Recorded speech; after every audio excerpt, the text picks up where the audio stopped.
মুসাফির বিদগ্ধ আলেমে দ্বীন প্রখ্যাত আলেমে দ্বীন হযরতুল আল্লাম মুফতি সাইফুল হক হাফিজাহুল্লাহ তাআলা রাআ প্রতিষ্ঠাতা পরিচালক ঐতিহ্যবাহী জামিয়াতুল আশরাফ ঢাকা। আসসালামু আলাইকুম ওয়া রাহমাতুল্লাহি ওয়া বারাকাতুহু। আমি প্রথমেই আপনাদেরকে একটু কষ্ট দিব, মেহরবানি করে বলবো একটু সামনে আগে আসার জন্য।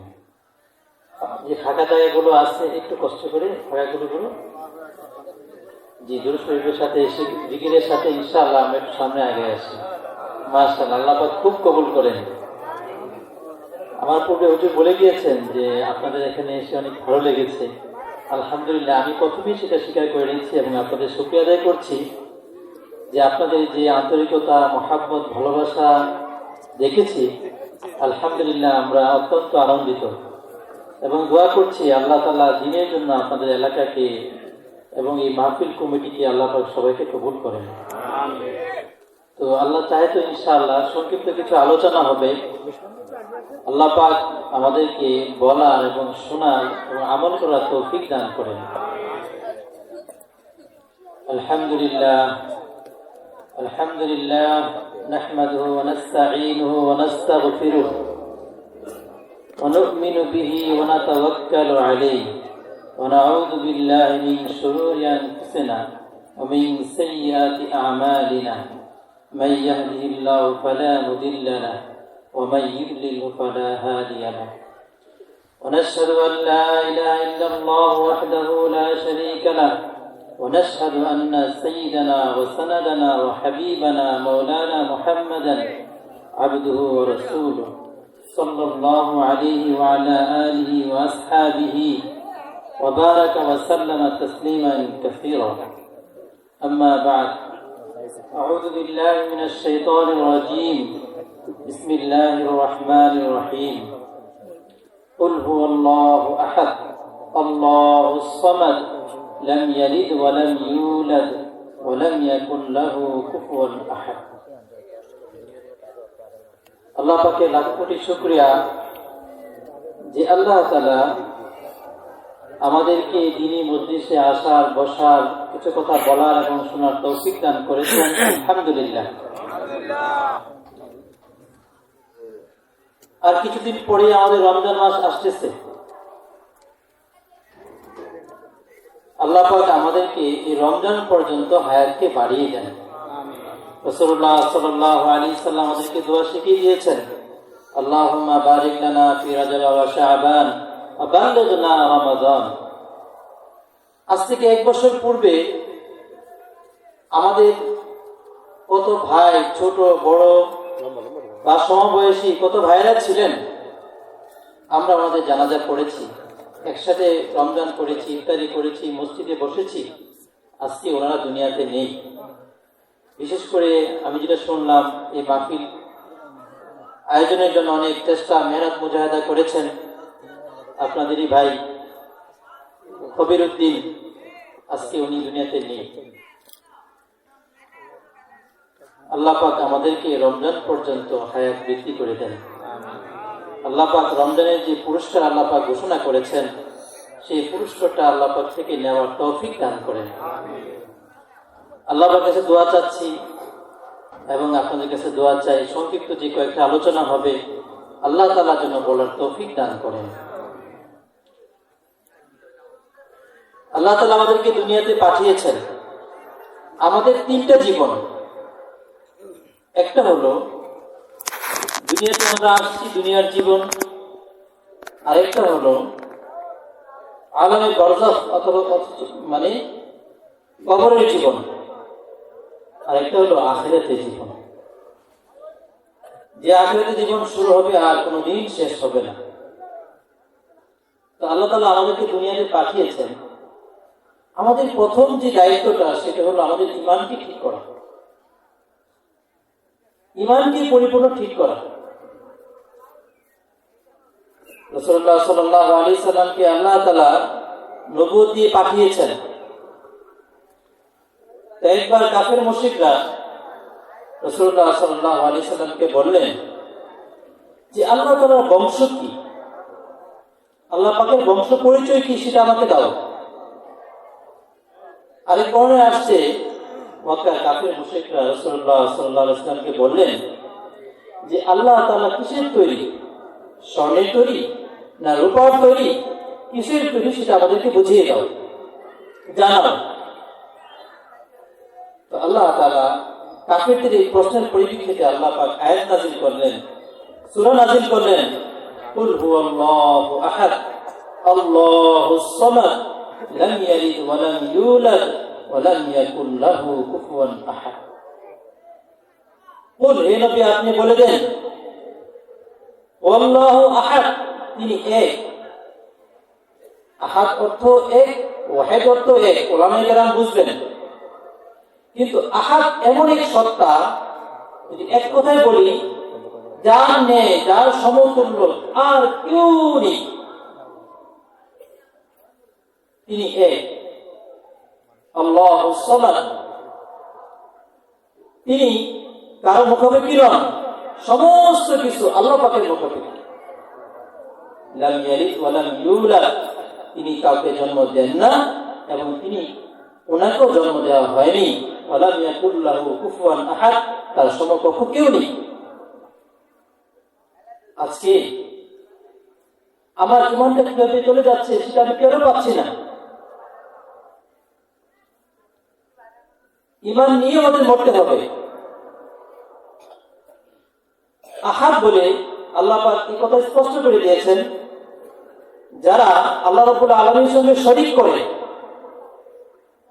একাধিক খোদা সাব্যস্ত করে, এই সমস্ত বাতের যে ধারণা, যে আকীদা, যে বিশ্বাস, এটাকে আল্লাহ তাআলা বাদ করে দিয়েছেন। কেউ আছে এক আল্লাহকে মানে, যে হ্যাঁ আল্লাহকে মানি। মক্কার কাফির মুশরিক যারা ছিল তারা আল্লাহকে মানত, আবার সঙ্গে সঙ্গে অনেক মূর্তি বলে বলতো, হা ওলা এসো পাও না, এরা তো আমাদের সুপারিশকারী, উনি হলেন আমাদের বড় খোদা আর এরা হলো ছোট খোদা, আমরা তো সরাসরি বড় খোদার কাছে যেতে পারবো না। তো এই সমস্ত ছোট খোদাকে আমরা সুপারিশকারী হিসাবে সাব্যস্ত করলাম, তারা আমাদের বড় খোদার কাছে সুপারিশ করবে। আল্লাহ বলছেন না, কোন ছোট খোদা বড় খোদা নেই, খোদা একমাত্র একজন। তো অনেকে আছে যে এক আল্লাহকে মানে কিন্তু আবার অন্যের কাছে চায়। আল্লাহ পাক এটা জবাব দিয়ে দিয়েছেন, আল্লাহুস সামাদ, সমস্ত কিছু একমাত্র আল্লাহ তাআলার মুখাপেক্ষী, সমস্ত চাওয়া পাওয়া সবকিছু আল্লাহর কাছে চাবে, আর সমস্ত কিছু দাতা একমাত্র আল্লাহ তাআলা। এখানে কি মানুষ শিরক করে? নামাজ পড়তেছে, রোজা রাখতেছে, হজে যাচ্ছে, কিন্তু শিরক করে পড়তে হচ্ছে। কেউ শিরক করছে, কবরে গিয়ে কবরের কাছে যাচ্ছি, সন্তান চাওয়া হচ্ছে, বিভিন্ন সমস্যার সমাধান চাওয়া হচ্ছে, বাস শেষ, ইমানটা শেষ হয়ে গেল। আবার যারা ইহুদি আছে, খ্রিস্টান আছে, এরা আল্লাহ পাকের সন্তান সাব্যস্ত করে যে আল্লাহ পাকের সন্তান আছে। ঈসা আলাইহিস সালামকে আল্লাহ পাকের সন্তান হিসেবে সাব্যস্ত করে। এক কথা যদি আমরা বলতে চাই যে আমাদের ইমানটা কেমন হবে, আমাদের ইমানটা হবে একমাত্র আল্লাহ তাআলা, উনি ছাড়া আর কেউ নেই, ওনার সমতুল্য, ওনার নেয়ার কেউ নেই। দুই নাম্বার, আমার এবং আসওয়াদ কিছু কাফের এসে রাসূলুল্লাহ সাল্লাল্লাহু আলাইহি সাল্লামকে বললেন, হে মুহাম্মদ সাল্লাল্লাহু আলাইহি সাল্লাম, আসো একটা কাজ করি, তোমার মাঝে আমাদের মাঝে অনেক দ্বন্দ্ব, আসো একটা কাজ করি। কি কাজ? এক বছর আমরা তোমার ইবাদত করব, আরেকটা বছর তুমি আমাদের ইবাদত করবে। আচ্ছা, আবার কিছু কিছু বর্ণনা এমন আসছে যে কাফেরদের পক্ষ থেকে রাসূলুল্লাহ সাল্লাল্লাহু আলাইহি সাল্লামকে প্রস্তাব দেওয়া হয়েছে যে হে নবী সাল্লাল্লাহু আলাইহি সাল্লাম, তোমার সাথে আমাদের কোনো দ্বন্দ্ব থাকবে না, একটা কাজ করো। তো সেটা কি? যে আমাদের মূর্তির ব্যাপারে তুমি কোনো বদনাম বলবে না। বাস, তুমি যদি বদনাম না বলো, তাহলে তুমি যদি এই মক্কার সবচাইতে সুন্দরী কোনো নারীকে বিবাহ করতে চাও, তাহলে আমরা ব্যবস্থাপনা করে দেব। হে মুহাম্মদ সাল্লাল্লাহু আলাইহি সাল্লাম, তুমি যদি চাও তাহলে যত অর্থ সম্পদ যা কিছু লাগবে সবকিছু তোমাকে দিব, একটি কথা, যে তুমি আমাদের এই মূর্তি যে মাবুদ আছে এদের বিপক্ষে কোনো কিছু বলতে পারবে না। আর কোরআনে আসছে যে তুমি একটা কাজ করবা, সেটা হলো কিচ্ছু না, শুধু আমাদের মূর্তিকে একটু ছুঁয়ে দিবা। কটা প্রস্তাব দিল? তিনটা। কয়টা? ছুঁয়ে দিবে, আমাদের মূর্তির কোনো বদনাম বলতে পারবে না। বদনাম তো বলতেন না রাসূলুল্লাহ আলাইহিস সালাম, বাস্তব যেটা সেটা বলতেন। তো এবারে বিষয় বলছেন, আল্লাহ পাক আয়াত নাযিল করছেন, বিসমিল্লাহির রহমানির রহিম, কুল ইয়া আইয়ুহাল কাফিরুন, হে নবী আপনি বলে দেন, হে কাফেররা, লা আ'বুদু মা তা'বুদুন, তোমরা যার ইবাদত করো আমি তার ইবাদত করব না। ওয়ালা আনতুম আ'বিদুনা মা আ'বুদ, আমি যার ইবাদত করি তোমরা তার ইবাদত করবে না। ওয়ালা আনা আ'বিদুম মা আ'বাদতুম, তোমরা যার ইবাদত করো আমি তার ইবাদত করব না। ওয়ালা আনতুম আ'বিদুনা মা আ'বুদ, আমি যার ইবাদত করি তোমরা তার ইবাদত করবে না। লাকুম দীনুকুম ওয়ালিয়া দীন, তোমরা তোমাদের ধর্ম নিয়ে থাকো, আমরা আমাদের বিষয় নিয়ে থাকি। তো এখানে এই আয়াত শোনার মাঝে আমরা স্পষ্ট হয়ে গেলাম যে ইবাদত পরিপূর্ণ একমাত্র দিনের আল্লাহ পাক যে শরীয়ত নাযিল করেছেন এর মাঝে ইসলাম থাকতে হবে। কোনো মানে আমাদের দিনের সাথে অন্য কোনো দিনের কোনো মিলন, কোনো সংযোগ, কোনো কিছু করা যাবে না। দুঃখের বিষয়, এই আয়াতের এই সূরার যে শায়ে নজুল অবতীর্ণ হওয়ার কারণ, এখানে আমরা কি বুঝতে পারলাম যে বাস্তব যে কথা রাসূল সাল্লাল্লাহু আলাইহি সাল্লাম বলতেন এবং ছুঁয়ে দেওয়ার কথা বলছেন, রাসূল সাল্লাল্লাহু আলাইহি সাল্লাম কোনোটিই মানেননি এবং আল্লাহ পাক স্পষ্ট আয়াত নাযিল করেছেন। কিন্তু আমাদের দুঃখের বিষয়, আমরা আমাদের এলাকায়ও দেখি যে মাঝে মাঝে যেখানে মূর্তি পূজা হয় সেখানে মুসলমানরা যায়, মুসলমানরা গিয়ে ওখানে আনন্দ করে, আনন্দ পায় এবং অনেক সময় নাউজুবিল্লাহ খাবার দাবারও খায়। যেখানে আল্লাহ পাকের সঙ্গে শিরিক করা হচ্ছে, আল্লাহ পাকের নাফরমানি করা হচ্ছে, সেখানে মুসলমান কিভাবে গিয়ে আনন্দ পেতে পারে? সেখানে গিয়ে তো যাওয়া দূরের কথা, প্রশ্নই আসে না, কেন কল্পনা হতে পারে না। আল্লাহ পাক আমাদেরকে এই সমস্ত মূর্তি পূজা বা যেখানে আল্লাহ পাকের নাফরমানি হয় সেখানে যাওয়া থেকে আল্লাহ পাক হেফাজত করেন। তাহলে একটা বিষয় স্পষ্ট হলাম যে পরিপূর্ণ আল্লাহ পাকের প্রতি ঈমান আনতে হবে। আর একটা বিষয় স্পষ্ট হলাম যে কিছু মিলিয়ে ফেলা, আমার কিছু মিলানো, কাফের মসজিদে থেকে কিছু মিলানো, ওরই কিছু করা যাবে না। পরিপূর্ণ আল্লাহ পাক শরীয়তকে যেভাবে বিধান দিয়েছেন পরিপূর্ণ ওইভাবে মানতে হবে। এখন কিছু কিছু মানা যাবে কিনা আল্লাহ পাক আরেকটা আয়াতে বলছেন, ইয়া আইয়ুহাল্লাযীনা আমানু উদখুলু ফিস সিলমি কাফা ওয়া লা তাত্তাবিউ খুতুওয়াতিশ শাইতান ইন্নাহু লাকুম আদুউম মুবিন। ইহুদি থেকে কিছু সাহাবা ঈমান নিয়ে আসছেন। ইহুদিরা শনিবারকে সম্মান করে, কিবারকে সম্মান করে, শনিবারকে সম্মান করে। তো সাহাবা আজমাইন বললেন, যারা ঈমান এনেছেন কয়েকজন বলেন, ইয়া রাসূলুল্লাহ সাল্লাল্লাহু আলাইহি সাল্লাম, আমরা যখন ইহুদি ছিলাম তখন তো আমরা শনিবারকে সম্মান করতাম, এখন যেহেতু মুসলমান হয়ে গেছি এখনো চাই কিছু সম্মান করি। আল্লাহ পাক আয়াত নাযিল করলেন, ইয়া আইয়ুহাল্লাযীনা আমানু, হে ঈমানদাররা, উদখুলু ফিস সিলমি কাফা, তোমরা ইসলামের মাঝে পরিপূর্ণ প্রবেশ করো, পরিপূর্ণ প্রবেশ করো। ওয়া লা তাত্তাবিউ খুতুওয়াতিশ শাইতান, তোমরা শয়তানের পদাঙ্ক অনুসরণ করো না। ইন্নাহু লাকুম আদুউম মুবিন, নিশ্চয়ই সে তোমাদের স্পষ্ট দুশমন। এই ক্ষেত্রে আপনাদের কাছে আমি এই বিষয়টা আরজ করতে চাই, সেটা হলো যে আমার পারিবারিক জীবন, আমার সামাজিক জীবন, আমার রাষ্ট্রীয় জীবন, আমার বাজার, প্রত্যেকটা ক্ষেত্রে পরিপূর্ণ ইন্না দীনা ইনদাল্লাহিল ইসলাম, একমাত্র ইসলামকে মানতে হবে। ওয়া মান ইয়াবতাগি গায়রাল ইসলামি দীনান ফালাই ইউকবালা মিনহু। আল্লাহ পাক স্পষ্ট বলে দিয়েছেন, যে ব্যক্তি ইসলাম ধর্ম ছাড়া অন্য কোনো ধর্মকে ধর্ম হিসেবে সে মানবে, কিছুতেই তা কবুল করা হবে না। এখন অনেক ক্ষেত্রে আমাদের এমন হয়, আল্লাহ আমাদেরকে মাফ করেন, আমরা মনে করি যে মসজিদ যখন যাব তখন এটা আমাদের ইমানের বিষয়, আমি যখন পরিবারে যাব তখন ইমানের বিষয়, রাষ্ট্রীয় যখন বিষয় হবে তখন সেখানে ইসলামিক বিষয় না, সেখানে ইসলাম মানা আবশ্যক না। বাস, ইমানটা আমার চলে গেল, ইমানটা চলে গেল। আল্লাহ পাক স্পষ্ট করে দিয়েছেন, ইয়া আইয়ুহাল্লাযীনা আমানু উদখুলু ফিস-সিলমি কাফা। পরিপূর্ণ আল্লাহ পাক ইসলামে প্রবেশ করতে আল্লাহ পাক নির্দেশ দিয়েছেন। এই জন্য আমি এই কথাটা কেন জেনে নিয়ে আসলাম, স্পষ্ট করে বলছি আমি। দেখেন, কথার কথা, প্রত্যেকেই ইমান আমল পরিপূর্ণ নিয়ে কবরে যেতে হবে। এখন কোনো ব্যক্তি যদি ইমান নিয়ে গেল কিন্তু আমলের কমতি হলো, আল্লাহ না করেন, তাহলে একটা সময় সে তো আযাব ভোগ করে হলেও সে জান্নাতে যাবে।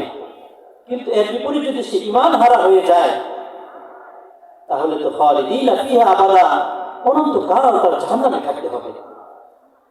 এই জন্য আমি আমার দ্বীনী ভাইদেরকে বলবো, এক কথায় আমরা এই জিনিসটা স্পষ্ট হয়ে যায়, আমার ব্যক্তি জীবন, আমার পারিবারিক জীবন, আমার সামাজিক জীবন, আমার রাষ্ট্রীয় জীবন, সকল ক্ষেত্রে আমি একমাত্র ইন্না দীনা ইনদাল্লাহিল ইসলাম, একমাত্র ইসলামকে আমি মানব তো ইনশাআল্লাহ।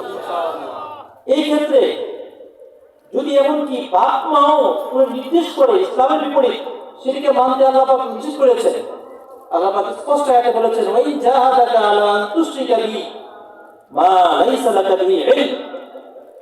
যদি তোমার পিতামাতা তোমাকে আমার সঙ্গে শিরক করতে বলে, যে বিষয়ে তোমার ইলম নেই, ফালা তুতিউহুমা, আল্লাহ পাক স্পষ্ট নির্দেশ দিচ্ছেন যে তোমরা তাদের পিতামাতার আনুগত্য করবে না। এতটুকু বলার পরে হয়তো বা আমরা পিতামাতার সঙ্গে কোনো খারাপ আচরণ করতে পারি, তো আল্লাহ বলছেন যে ওয়াসাহিবহুমা ফিদ দুনিয়া মা'রুফা। শুনো, দুনিয়াতে ওই যে কাফেরের কুফরি নির্দেশ দিলে অথবা আমার নাফরমানের নির্দেশ দিলে সেটা মানবে না, তবে ওয়াসাহিবহুমা ফিদ দুনিয়া মা'রুফা, পিতামাতার সঙ্গে ভালো আচরণ করবে। তাহলে যেখানে পিতামাতার নির্দেশ দিল সেটা মানতে আল্লাহ রাব্বুল আলামিন স্পষ্ট নিষেধ করেছেন, সেখানে সামাজিক কোন নেতৃবৃন্দ হতে পারে অথবা বড় কোন নেতা হতে পারে, যেই হোক না কেন, যদি ইসলামের বিপরীত কোন নির্দেশ দেয়, সঙ্গে সঙ্গে আমি এটা প্রত্যাখ্যান করবো, এটা আমি মানবো না ইনশাআল্লাহ। আল্লাহ আমাদেরকে তৌফিক দান করেন। এই ক্ষেত্রে অনেকে ভুল করছে, অনেকে ভুল করছে, এখানে ইমান খান চলে যাচ্ছে। কিছুদিন দেখেছি আমরা মসজিদে মসজিদে যে ইমাম সাহেব যখন মূর্তি সম্পর্কে আলোচনা করতো, অনেকেই দাঁড়িয়ে যেত, না মূর্তি সম্পর্কে আলোচনা করা যাবে না, মূর্তি সম্পর্কে আলোচনা করা যাবে না, শেষ আপনার ইমাম হোক, আপনি সভাপতি হোক, আপনি এলাকার বড় একজন নেতৃস্থানীয় ব্যক্তি, ইমাম সাহেব থাকবেন। আপনি আমার নেতা হতে পারেন, আপনি আমার মুরব্বী হতে পারেন, আপনি আমার আব্বু হতে পারেন, যত কিছু হোক না কেন, যতক্ষণ পর্যন্ত ইসলাম এবং শরীয়তের বিরুদ্ধে আপনি কিছু না বলবেন, ততক্ষণ পর্যন্ত আমি পরিপূর্ণ আপনার এটা আনুগত্য করব। যখনই ইসলাম সম্পর্কে সাংঘর্ষিক কোনো কিছু হয়ে যাবে, সঙ্গে সঙ্গে আমি এখান থেকে প্রত্যাখ্যান করব। আমাদের ইমান শেষ হবে না। ইমানের কি দাম, ইমানের কি দাম, একটা ঘটনা বলবো আমি। রাসূলুল্লাহ সাল্লাল্লাহু আলাইহি সাল্লাম একবার সাহাবাদেরকে নিয়ে খাইবারে ইহুদি যারা ছিল তারা মুসলমানদের সম্পর্কে অনেক চক্রান্ত করতেছিল, তো সাহাবাদেরকে নিয়ে গেলেন, যাওয়ার পরে এদেরকে গ্রাহ করলেন, তো লম্বা সময় গ্রাহ করে রেখেছেন। তো খাইবারে একটা রাখাল ছিল, তো রাখাল চিন্তা করলো যে মুসলমানরা এত দূর থেকে এসে এখানে এইভাবে আমাদেরকে বন্দী করে রেখেছে, কারণটা কি, এটা বোঝার প্রয়োজন। তো রাখালে চিন্তা করে সে সাহাবাদের যে কাফেলা ছিল সেখানে আসলো। কাফেলা এখানে আসার পরে এক সাহাবার সঙ্গে তাকে সাক্ষাৎ হলো। সাক্ষাৎ হওয়ার পর জিজ্ঞাসা করলো যে আচ্ছা বলো দেখি, এত দূর থেকে মদিনা থেকে খাইবারে তোমরা আমাদের এই খাইবারকে কেন তোমরা গ্রাহ করে রেখেছ? তোমাদের কি উদ্দেশ্য? তো সাহাবা বললেন যে দেখো, যে উদ্দেশ্যে আসছি এটা আমি না বলে তুমি সরাসরি আমাদের নবী হযরত মুহাম্মদ মুস্তাফা সাল্লাল্লাহু আলাইহি সাল্লাম আছেন, ওনার কাছে যাও। রাখাল খুবই আশ্চর্য হয়ে গেল যে উনি সেনাপতি, রাষ্ট্রপ্রধান, ওনার সঙ্গে আমি সরাসরি সাক্ষাৎ করতে পারবো? তো সাহাবা বলেন হ্যাঁ, আমাদের নবী সবাইকে সময় দিন, সবার সাথে কথা বলেন, তোমার সঙ্গেও দেখা করবে, কথা বলবেন। তো সে রাখাল অগ্রসর হয়ে রাসূলুল্লাহ সাল্লাল্লাহু আলাইহি ওয়াসাল্লামের সঙ্গে সাক্ষাৎ করলো। তো সাক্ষাৎ করার পর জিজ্ঞাসা করল রাখাল যে নবী সাল্লাল্লাহু আলাইহি ওয়াসাল্লাম আপনি এখানে কেন এসেছেন, কি উদ্দেশ্য? রাসূলুল্লাহ সাল্লাল্লাহু আলাইহি ওয়াসাল্লাম তাকে তাওহীদের বাণী শোনালেন। তো সে প্রশ্ন করল, হে নবী সাল্লাল্লাহু আলাইহি ওয়াসাল্লাম, আমি যদি ঈমান নিয়ে আসি তাহলে কি হবে, আমার লাভ কি হবে? তো রাখাল বলল, রাসূলুল্লাহ সাল্লাল্লাহু আলাইহি ওয়াসাল্লাম বললেন, যদি ঈমান নিয়ে আসো তুমি আমাদের ভাই হয়ে যাবে, তোমাকে আমি বুকে নিব আমরা, এবং আমরা যে সমস্ত সুবিধা ভোগ করি তুমি সব কিছু পেয়ে যাবে। রাখাল খুবই আশ্চর্য হলো যে আমি একজন নগণ্য রাখাল, আমাকে বুকে নিবে, তারা যে সমস্ত সুবিধা ভোগ করে সেগুলো আমি ভোগ করব, আমি এদের ভাই হয়ে যাব? তো রাখাল আশ্চর্য হয়ে জিজ্ঞাসা করলো, হে নবী সাল্লাল্লাহু আলাইহি ওয়াসাল্লাম, আমি তো কালো, আমার শরীর থেকে দুর্গন্ধ আসে, আমার চেহারাও সুন্দর না, আমি কিভাবে আপনাদের ভাই হব? আল্লাহু আকবার, কেমন ভাষা ছিলেন! তো রাখাল খুবই আশ্চর্য হয়ে গেল। রাসূলুল্লাহ সাল্লাল্লাহু আলাইহি ওয়াসাল্লাম তাকে অভয় দিলেন, হ্যাঁ, তুমি যদি ঈমান নিয়ে আসো তুমি আসলে আমাদের ভাই হয়ে যাবে, সত্যি তোমাকে আমরা বুকে নিব, এবং আমরা যে সমস্ত অধিকার ভোগ করি সবগুলি তুমি ভোগ করবে। এক পর্যায়ে রাখাল আশ্বস্ত হলো যে হ্যাঁ, আসলে আমাকে এটা করা হবে। পরে রাখাল প্রশ্ন করতেছে, আচ্ছা আমি যদি ঈমান নিয়ে আসি তাহলে আমার এই যে আমি কালো, আমার চেহারা দেখতে অসুন্দর, আমার শরীর থেকে দুর্গন্ধ আসে, আচ্ছা এগুলি কিভাবে দূর হবে? রাসূলুল্লাহ সাল্লাল্লাহু আলাইহি ওয়াসাল্লাম বললেন, শোনো, দুনিয়াতে তো দূর হবে না, তুমি যখন ঈমান নিয়ে মারা যাবে তখন আল্লাহ তাআলা তোমার এই চেহারাকে সুন্দর করে দিবেন, তোমার চামড়াকে সুন্দর করে দিবেন, তোমার যে দুর্গন্ধ আছে আল্লাহ পাক দূর করে দিবেন। এক পর্যায়ে সে আশ্বস্ত হয়ে এসে রাসূলুল্লাহ সাল্লাল্লাহু আলাইহি ওয়াসাল্লামের কাছে ঈমান নিয়ে আসে। সুবহানাল্লাহ। ঈমান আনার পরে সাহাবা হয়ে যাওয়ার পরে ওনার নাম আসওয়াদ রাদিয়াল্লাহু তাআলা আনহু, যে আল্লাহ রাসূল সাল্লাল্লাহু আলাইহি ওয়াসাল্লাম আমার এখন কি কাজ, আমার দায়িত্ব কি, আমাকে বলে দেন। রাসূলুল্লাহ সাল্লাল্লাহু আলাইহি ওয়াসাল্লাম বলেন, দেখো এখন তো নামাজের ওয়াক্ত না, তুমি নামাজ পড়বে, এখন তো হজেরও মৌসুম না, আর তুমি গরিব মানুষ, তোমার উপরে যাকাতও ফরজ না, এখন রোজারও মৌসুম না, তুমি একটা কাজ করো, এখন হক বাতিলের দ্বন্দ্ব চলতেছে, তুমি জিহাদে শরীক হয়ে যাও। তো সে আসওয়াদ রাদিয়াল্লাহু তাআলা আনহু বললেন, আচ্ছা আমার জিহাদে শরীক হলে কি হবে? তো তিনি বললেন যে দেখো, তুমি জিহাদে শরীক হও, আর তুমি যদি শহীদ হতে পারো আল্লাহ পাকের রাস্তায়, তাহলে আল্লাহ পাক তোমার চেহারাকে সুন্দর করে দিবেন, উজ্জ্বল করে দিবেন, এবং তোমার এই কালো রঙকে আল্লাহ পাক সুন্দর দ্বারা পরিবর্তন করে দিবেন, এই তোমার শরীরে দুর্গন্ধ আল্লাহ রাব্বুল আলামিন দূর করে দিবেন। সুবহানাল্লাহ। রাসূল রাদিয়াল্লাহু তাআলা আনহু এই কথা শুনে সঙ্গে সঙ্গে জিহাদে ঝাঁপিয়ে পড়লেন সাহাবাদের সাথে, এবং জিহাদ করতে করতে শহীদ হয়ে গেলেন। সুবহানাল্লাহ। যখন যুদ্ধ শেষ হয়ে গেল রাসূলুল্লাহ সাল্লাল্লাহু আলাইহি ওয়াসাল্লাম বললেন সাহাবাদেরকে দেখো তো কারা কারা শহীদ হয়ে গেছে। শহীদের মাঝে খুঁজতে খুঁজতে খুঁজতে খুঁজতে সেই আসওয়াদ রাদিয়াল্লাহু তাআলা আনহুকে সাহাবাজন পেয়ে গেলেন। সুবহানাল্লাহ।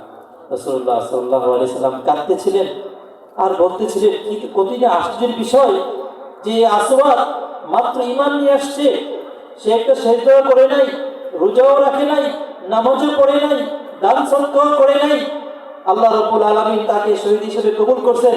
আমি স্বচক্ষে দেখছি যে আল্লাহ রাব্বুল আলামিন তার চেহারাকে সুন্দর করে দিয়েছেন, তার শরীরের চামড়াকে আল্লাহ পাক সুন্দর করে দিয়েছেন, তার বদবুকে আল্লাহ পাক সুঘ্রাণ দ্বারা পরিবর্তন করে দিয়েছেন।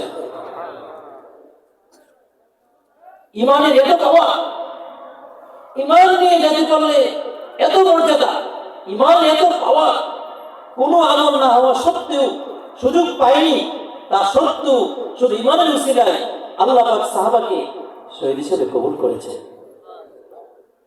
আমার দিনী ভাইয়েরা, সব সময় খেয়াল রাখবো কিছুতেই যেন আমাদের ইমানটা যেন না যায়। খুব হুঁশিয়ার, খুব সতর্ক থাকবো কোন সময় কোন ব্যক্তি এসে যেন আমাদের ইমানটা নিয়ে যায়, আমি যেন বেখেয়ালি না থাকি। এক বড় ব্যক্তি বলেছেন, নামটা ভুলে গেছি আমি, সবচেয়ে বোকাকে, সবচেয়ে বোকা ওই ব্যক্তি যে তার আখিরাতকে ধ্বংস করে আরেকজনের দুনিয়ার ভালো অবস্থা করে দেয়। এইটা সবচেয়ে বোকা ব্যক্তি। আমার ইমান শেষ হয়ে যাচ্ছে, আমার আমল শেষ হয়ে যাচ্ছে, আমার তাকওয়া শেষ হয়ে যাচ্ছে, সব কিছু শেষ করে দিয়ে আমি আরেকজনের দুনিয়া করে দিচ্ছি। আল্লাহ পাক আমাদেরকে ইমানের সাথে মৃত্যুবরণ করার তৌফিক দান করেন। এই ইমানের বিষয় 2 নম্বর যে বিষয়টা আমি আলোচনা করতে চাচ্ছি, আমি সংক্ষিপ্তি করবো, আপনাদের কষ্ট হচ্ছে আমি জানি, অনেক লম্বা সময় আপনারা কথা শুনেছেন। আমাদের তো মরতে হবে, চলে যেতে হবে। ইমান পাকাপোক্তি করার পরে আমরা একটা কাজ করবো, 2 নম্বর, সেটা হলো আল্লাহ বলছেন, ইয়া আইয়ুহাল্লাযীনা আমানু তুবু ইলাল্লাহি তাওবাতান নাসুহা। হে ঈমানদারগণ, তোমরা খাঁটিভাবে ভালোভাবে আল্লাহর কাছে তওবা করো। ঈমান নিয়ে আসছি আমি, এখন আমার ফ্রেশ হতে হবে। কি হতে হবে? ফ্রেশ হতে হবে। হযরত আলী রাদিয়াল্লাহু তাআলা আনহুকে জিজ্ঞাসা করা হয়েছে যে তওবাতান নাসুহা, যে খাঁটি তওবাটা কি জিনিস? আমরা শিখবো তো ইনশাআল্লাহ, মনে রাখবো তো ইনশাআল্লাহ, বাসায় গিয়ে শোনাবো তো ইনশাআল্লাহ। দেখেন, আমরা যদি দুনিয়া থেকে ফ্রেশ হয়ে যাই শুধু জান্নাত, আর যদি ফ্রেশ না হয়ে যেতে পারি তাহলে এটা ফ্রেশ করা হবে। আল্লাহ মাফ করুন, ফ্রেশ করার পদ্ধতি কি? আগুনে জ্বালিয়ে, হ্যাঁ আল্লাহ পাক চাইলে মাফ করতে পারেন, কিন্তু স্বাভাবিক পদ্ধতি হলো আগুনে জ্বালিয়ে সেটা ফ্রেশ করা হবে। দুনিয়াতে ফ্রেশ করা, পরিষ্কার হওয়া এত সহজ। দেখেন, একটা কাপড় নিয়ে ধৌত করতে চাই আমি, আমার বাসায় যেতে হবে, সাবান কিনতে হবে, পাউডার কিনতে হবে, তারপরে পানি লাগবে, ধৌত করতে হবে, কত সময় লাগবে। কিন্তু আল্লাহ রাব্বুল আলামিন এত সুন্দর ব্যবস্থাপনা করে দিয়েছেন। তো তওবাতুন নাসুহা কি জিনিস? ইসলামের 3য় খলিফা রাসূলুল্লাহ সাল্লাল্লাহু আলাইহি সাল্লামের জামাতা 14 খলিফা হযরত আলী রাদিয়াল্লাহু তাআলা আনহুকে জিজ্ঞাসা করা হয়েছে যে খাঁটি তওবা যে আল্লাহ পাক বলেছেন, এটা কি জিনিস? নিজেরা করবো তো ইনশাআল্লাহ, আল্লাহ আমাদেরকে তৌফিক দান করেন। হচ্ছে 1 নম্বর, মনে রাখবো ইনশাআল্লাহ 6টা। 1 নম্বর হলো, আমার পিছনে যত কিছু হয়েছে আমি খাঁটিভাবে আমি লজ্জিত হব। আমি আল্লাহর কাছে লজ্জিত হব যে আল্লাহ, আমার নামাজ ছুটেছে, আমার চোখে গুনাহ হয়েছে, আমার এই গুনাহ হয়েছে, আল্লাহ সমস্ত গুনাহ থেকে লজ্জিত। 1 নম্বর। 2 নম্বর হলো, আল্লাহ পাকের যে হুকুম আহকাম ছিল আমার উপরে, যেগুলো কমতি হয়েছে সেগুলো আমি পূর্ণ করবো। যেমন নামাজের কমতি হয়েছে, নামাজ ছুটে গিয়েছিল, নামাজ কাজা হয়েছে, বা রোজা কাজা হয়েছিল, এগুলো আমি কাজা করে নেব। 2। 1 নম্বর কি? আমি লজ্জিত হব। 1 নম্বর কি? আমি লজ্জিত হব। এক নম্বর লজ্জিত হব, দুই নম্বর বলছি যে আল্লাহ পাকের কোনো হুকুম আমার উপরে থাকে আমি সেটা আদায় করে নেব। তিন নম্বর, যদি কোনো বান্দার টাকা পয়সা লেনদেন কোনো কিছু আমার উপর হক থাকে তাহলে সেটা আমি আদায় করব। একটু বলি আমার সাথে। এক নম্বর, আমি লজ্জিত হব। দুই নম্বর, আল্লাহ পাকের হকগুলো আদায় করব। তিন নম্বর, কোনো ভাইয়ের কোনো বান্দার যদি কোনো হক আমার উপরে থাকে আমি সেটা কি করব? আদায় করব। আচ্ছা, আমি আপনাদের সাথে প্রশ্ন করব। দোয়ার চাইতে বড় জিনিস এটা, দোয়া প্রয়োজন হয় এটা সংক্ষিপ্ত হবে, সমস্যা নেই। আচ্ছা, আমি প্রশ্ন করব, আমার বোনের ওয়ারিসটা এটা কি 3 নম্বরে পড়ে? 3 নম্বরে আসে? আমি আপনি যত ব্যাখ্যা দেই বিষয়টা আল্লাহ রাব্বুল আলামিন রাসূলুল্লাহ সাল্লাল্লাহু আলাইহি ওয়াসাল্লামের মাধ্যমে 1400 বছর আগে স্পষ্ট করে দিয়েছেন যে ভাই 2 বোন 1। আপনার বাড়িতে যদি 3 কাঠা জায়গা থাকে, আপনার বাড়িতে আপনার 1 ভাই 1 বোন হয়ে থাকেন ওয়ারিশ, তাহলে আপনি 2 কাঠা ওই পাশে ওই বাড়িতে আপনার বোন 1 কাঠা পাবেন। আপনি এখানে ব্যাখ্যা দিবেন যে বোন তো বাড়ি থেকে নেয় না, সে তো পাবে না, সমাজ তো দেখতে হবে, সমাজে কেউ কাউকে দেয় না, আমাদের বাজারে কোনো ব্যাখ্যা চলবে না। আপনি এখানে ব্যাখ্যা চলবে, তাহলে কি হবে? বোন আপনার সামনে দাঁড়িয়ে যাবে, ভাই দুনিয়ায় থাকা অবস্থায় 1% জমির দাম ছিল 5 লক্ষ টাকা, সেটা আমাকে দাওনি, তুমি জুলমান, তুমি আত্মসাৎ করেছো, তুমি ভোগ করে তোমার সন্তানকে দিয়েছো, আমাকে দাওনি, আজকে আমার জমিন দাও। সমাধান দুইটা করতে হবে। যদি আপনার নেক থাকে তাহলে ওই বোনকে নেক দিতে হবে, আর যদি নেক না থাকে বোনের সমস্ত গুনাহ আপনার নিতে হবে। নাউজুবিল্লাহ। আমি বুঝি না এই ক্ষেত্রে আমরা কেন ভুলটা করি। আমার কাছে মনে হয় এর চাইতে বোকামি, এর চাইতে বেখেয়ালি আর পৃথিবীতে কোনো কিছু নাই যে বাপ তার বোনের অন্যান্যদের ওয়ারিশ নিজে ভোগ করে নিজে রেখে পরবর্তী প্রজন্ম তার সন্তান ছেলে মেয়েকে দিয়ে যায়।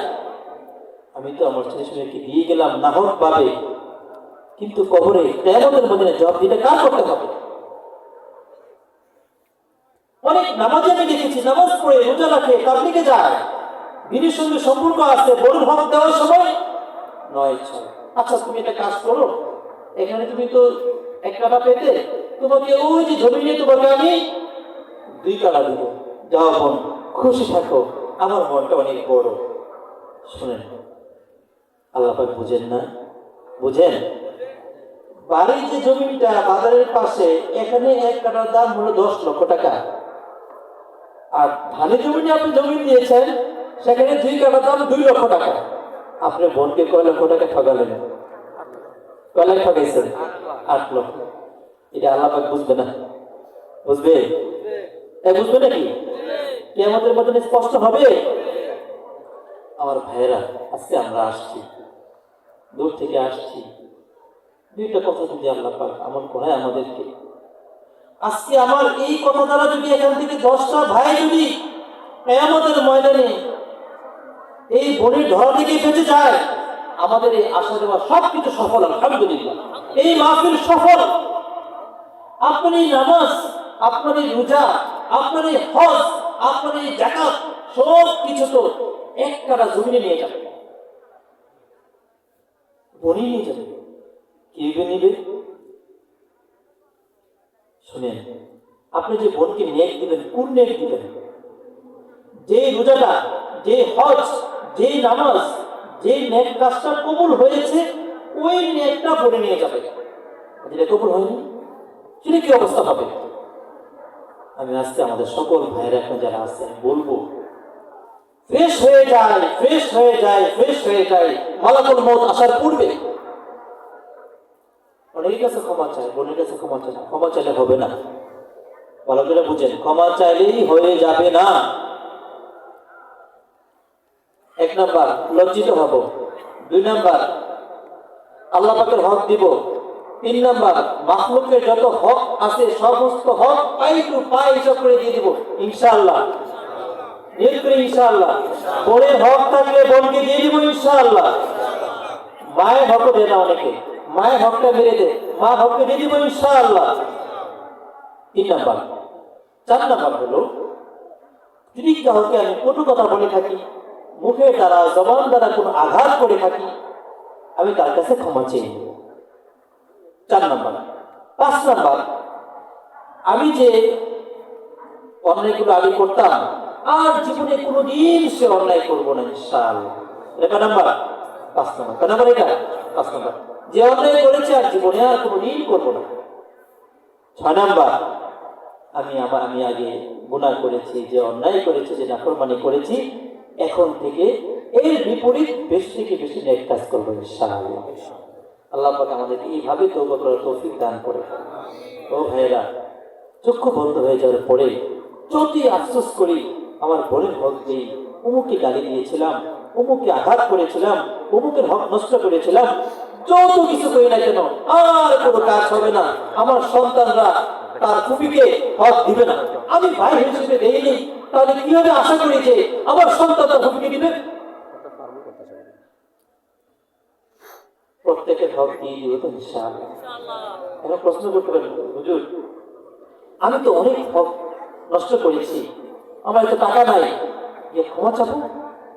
ক্ষমা চাবো, ওসিয়ত করে যাব সন্তানদেরকে, আমার ওয়ারিসকে, যখন সক্ষম হবে তখন দিয়ে দিবে, কোনো লজ্জা নাই, কোনো সমস্যা নেই। ফ্রেশ হয়ে আখিরাতে আল্লাহ তাআলার কাছে যাবো ইনশাআল্লাহ। আল্লাহ আমাদেরকে তৌফিক দান করে। 2, 3 নম্বর যে বিষয়টা আপনাদের কাছে বলবো, এখন প্রশ্ন হতে পারে, হুজুর আমরা জীবনটা সুন্দর কিভাবে করব? অনেক লম্বা আলোচনা আছে এখানে, কয়েকটা পয়েন্ট আমি আপনাদেরকে দিয়ে যাবো আজকে ইনশাআল্লাহ। ইসলামের দ্বিতীয় খলিফা ওমর ইবনে খাত্তাব রাদিয়াল্লাহু তাআলা আনহু তিনি একটা কথা বলেছেন, হাসিবু আনফুসাকুম ক্বাবলা আন তুহাসাবু, যে তোমরা তোমাদের নিজেদের হিসাব করো তোমাদের হিসাব নেওয়ার পূর্বে। এখন প্রশ্ন, কে নিজের হিসাব করব?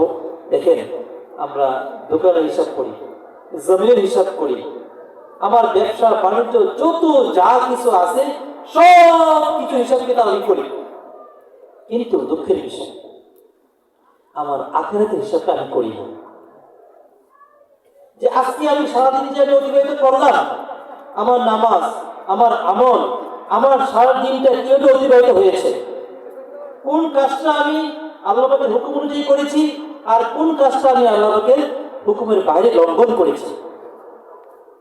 দৈনিক রাত্রে যখন শুভ, তখন যদি আমি আমাকে একটু হিসাব করি এবং আমার ভুলটা কোনটা, সঠিক কোনটা ঠিক করি, আল্লাহর কাছে ক্ষমা চাই, আল্লাহ আমি তো সকালবেলা নিয়ত করেছিলাম সারাদিন তোমার কথা অনুযায়ী চলবো, নাফরমানি করবো না, আল্লাহ আমার তো এই নাফরমানি হয়ে গেছে, ক্ষমা চাই আল্লাহ, তাকে ইনশাআল্লাহ আরো বেশি চেষ্টা করবো। শয়তান বলবে তোবা করিস না। শয়তান কি বলবে?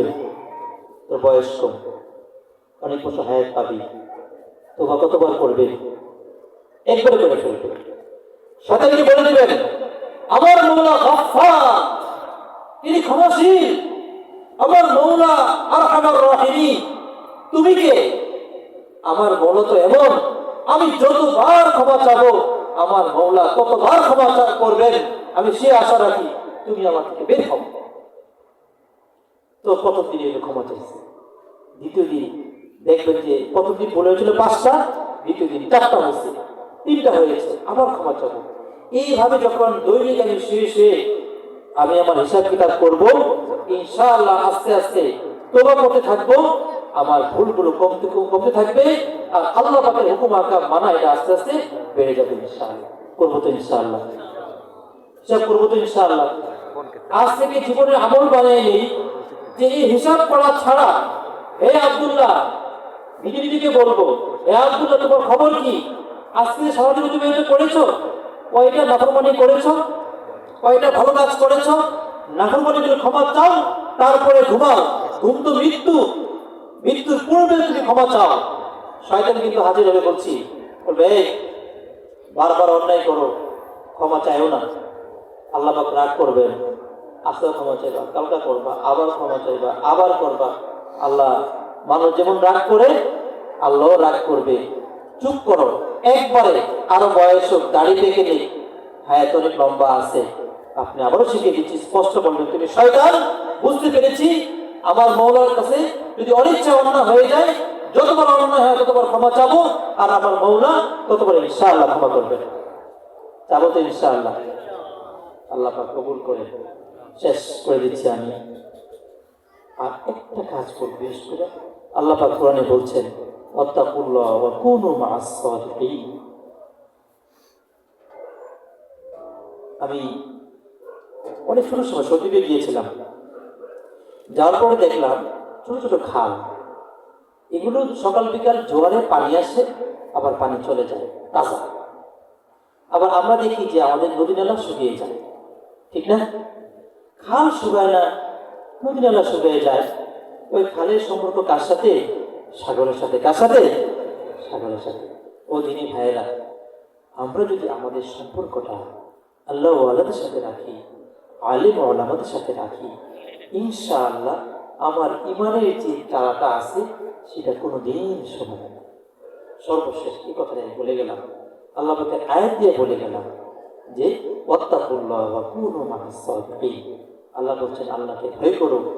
এখন আল্লাহ পাকে একটা উসুল হচ্ছে, নিয়ম হলো, যখন আল্লাহ তাআলা কোন নির্দেশ দেন তখন ওইটা কিভাবে আদায় হবে সেটাও বলে দেন। কি বলছেন? ওয়াত্তাকুল্লাহ, আল্লাহকে ভয় করো, ওয়া কুনু মা'আস সাদিকিন। সাদিকিন সত্যবাদী, সালিহিন নেককার, কারা? ওলামায়ে কেরাম, ওলামা ওয়ারাসাতুল আম্বিয়া, ওনাদের সঙ্গে থাকো। আমরা আলেমদের সঙ্গে সম্পর্ক রাখবো তো ইনশাআল্লাহ? কে কে রাখবো? আমি রাখবো ইনশাআল্লাহ। আল্লাহ আমাদের সবাইকে কবুল করে। মোট কথা বলা হলো, তিনটা বিষয় আলোচনা হয়েছে। এক নম্বর ঈমান, খাঁটি ঈমান। কি ঈমান হবে ইনশাআল্লাহ? শুধু ঘরে নাকি সমস্ত জায়গায়? সব জায়গায় ঈমান ইনশাআল্লাহ। ঈমানের ক্ষেত্রে কাউকে ছাড় নাই তো ইনশাআল্লাহ। মানুষের খুশি জীবনে আল্লাহরই খুশি করবো ইনশাআল্লাহ। আল্লাহ তৌফিক দান করেন। দুই নম্বর খাঁটি তওবা ইনশাআল্লাহ। অনেক কষ্ট পেয়েছেন, বলেন হককে দিব না ইনশাআল্লাহ। কবে দিব? সেখানে বলবে যে আরো পরে দিস, জমিটা আরো 1 বছর খেয়ে নে, আরো 3 বছর খেয়ে নে, তো কৌশল একটা। সেখানে বলবে কি জানো, ধান রোপণ করেছো, পেঁয়াজ রোপণ করেছো, পেঁয়াজটা উঠো, তারপরে বনের জমিটা দিয়ে দিও। তা আপনি বলেন আচ্ছা ঠিক আছে, 17 কথা মানলেন। আল্লাহ না করুক 3 মাস পরে পেঁয়াজ উঠবে, 1 মাস পরে আমি দুনিয়া থেকে চলে গেলাম। সুযোগ হলো, সুযোগ হলো, রাত্রেই সিদ্ধান্ত, এখন থেকে সিদ্ধান্ত, খুব দ্রুত সিদ্ধান্ত। এই যে খবিরুদ্দিন ভাই চলে গেলেন, আপনারা কি ভেবেছেন? ভেবেছেন চলে যাবে? আজকে আমি থাকতো, আমি তো ওনার জায়গায় হতে পারতাম। খুব নগদ দিয়ে দেবেন ইনশাআল্লাহ। কারো পরও করবো না, সন্তান রাজি হবে না, সন্তানের মা রাজি হবে না, তাহলে বলে দিবেন তোমরা আমার কবরে কে কে যাইবা বলো। যাবে কবরে? যাবে। 3 নম্বর বলছি যে তোমার কথা বললাম 2 নম্বর। 3 নম্বরে কি বলেছি? প্রত্যেকের ঘুমানোর সময় নিজের হিসাব কিতাব, ঘুমানোর সময় নিজের হিসাব কিতাব করে তারপরে ঘুমাবো ইনশাআল্লাহ। এবং আমার এই ঈমানকে তাজা রাখার জন্য ওলামায়ে কেরামের সঙ্গে সম্পর্ক রাখবো। আলহামদুলিল্লাহি রাব্বিল আলামিন। আপনারা অনেকক্ষণ কথা শুনেছেন, বলা শোনা বসা আল্লাহ পাক সবগুলো কবুল করেন। বিশেষ করে বেদা বিকাশ ইসলামী পাঠাগার, ওনারা অনেক মেহনত মুজাহাদা করে এই ইন্তজাম করেছেন।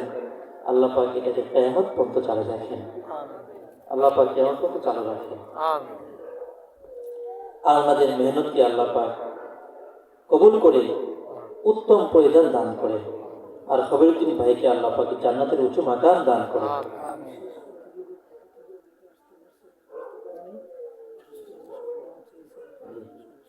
আমরা সবার জন্য দোয়া করবেন। আমাদের যে ভুল ভ্রান্তি হয়েছে আল্লাহ মাফ করে দেন।